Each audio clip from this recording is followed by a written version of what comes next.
Afternoon all, it's Tuesday and I'm back at the plot with the third of the 4 tomatoes to go out. I have a cunning plan. See, there's a bee on the onions.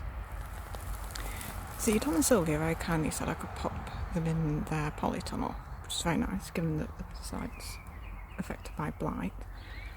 The problem is that I've been putting them in sort of long tubs and they are taking up quite a lot of room. And obviously it's very kind of them, but I don't want to take the mick.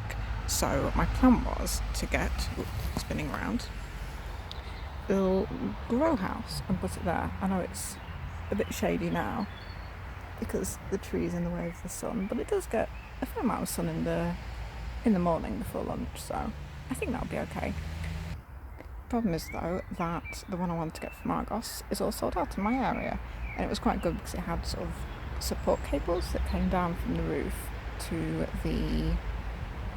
the base to make it more secure, because obviously I don't want it taking off.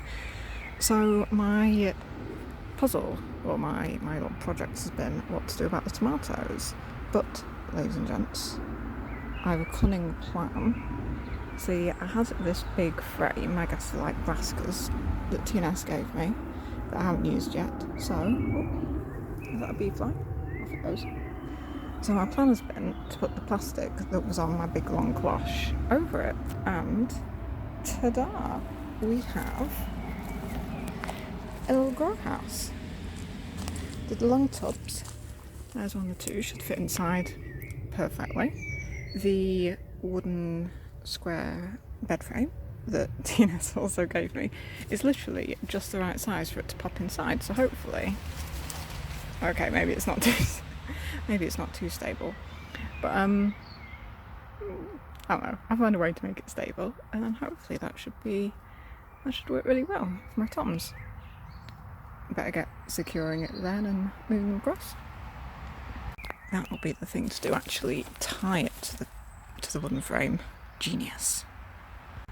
Hello little friend, what are you? Ooh. Too close, can't focus. Some little beastie.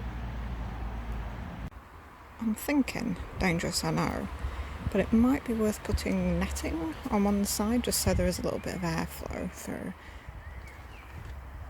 Because obviously you don't want things inside there just to burn, but then you need it to be nice and warm for the toms, so I guess maybe if I move it so this panel doesn't have the plastic on, it just has the net, because I don't think the wind will blow this way, so it's not as though the wind will go through and then catch at the other side against the plastic and then blow the whole thing over.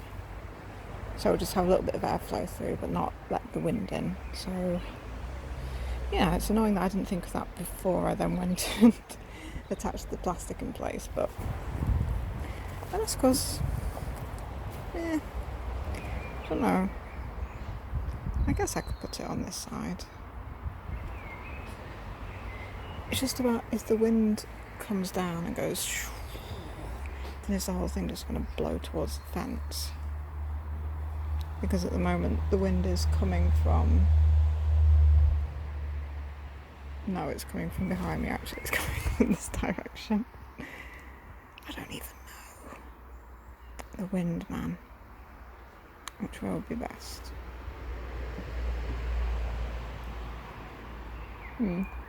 Decisions.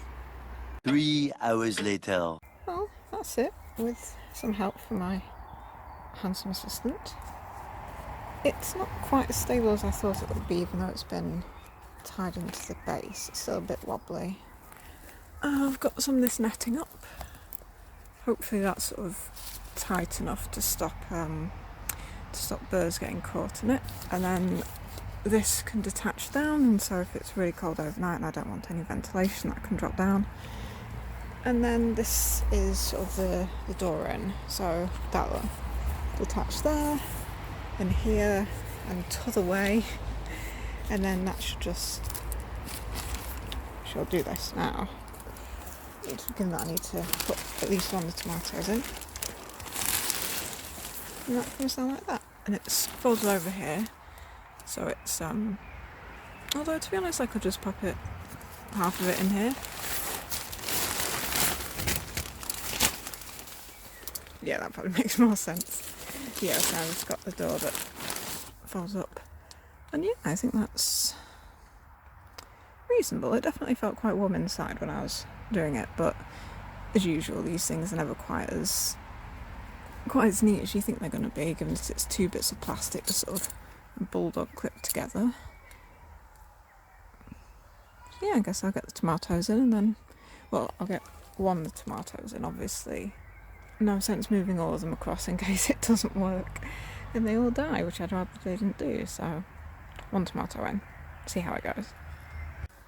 And there we go, there is one tomato in my little grow house. It is not quite as tall as I thought it was going to be. There's not much more room for it to grow up, so hopefully it won't have to grow up too much further. I mean, it still has, I don't know, it's got some flowers there and there, so hopefully they'll sort of, I don't know, bend down a bit and it won't need to get much higher.